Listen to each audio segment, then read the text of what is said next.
திண்டுக்கல்லில் இளைஞர்களின் எதிர்காலத்தை சீரழிக்கும் வகையில் சட்டவிரோதமாக மெடிக்கல் கடையில் வைத்து போதை மருந்து, போதை ஊசி, மாத்திரைகள் விற்பனை செய்த வாலிபர் கைது.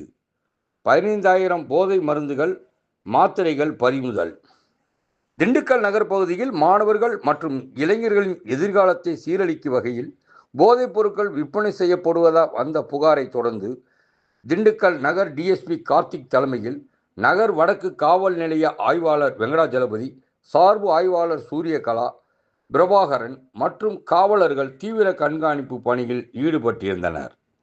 கிழக்கு ரதவீதியில் சிட்டி மெடிக்கல் என்ற மருந்து கடையில் சட்டவிரோதமாக மாணவர்கள் மற்றும் இளைஞர்களை குறிவைத்து அதிகம் போதை தரக்கூடிய போதை மாத்திரைகள், போதை ஊசிகள், போதை மருந்துகள் ஆகியவற்றை பதுக்கி வைத்து விற்பனை செய்து வந்தது தெரிய வந்தது.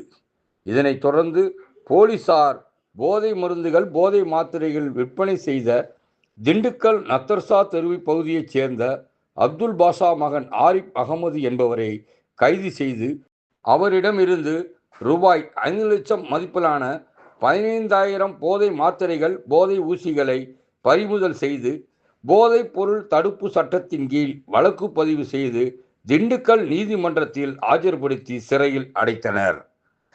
இளைஞர்கள் மற்றும் மாணவர்களின் எதிர்காலத்தை காக்கும் வகையில் காவல்துறையினர் இதுபோன்ற தொடர் நடவடிக்கையில் ஈடுபட வேண்டும் என்று பொதுமக்கள் தெரிவித்தனர்.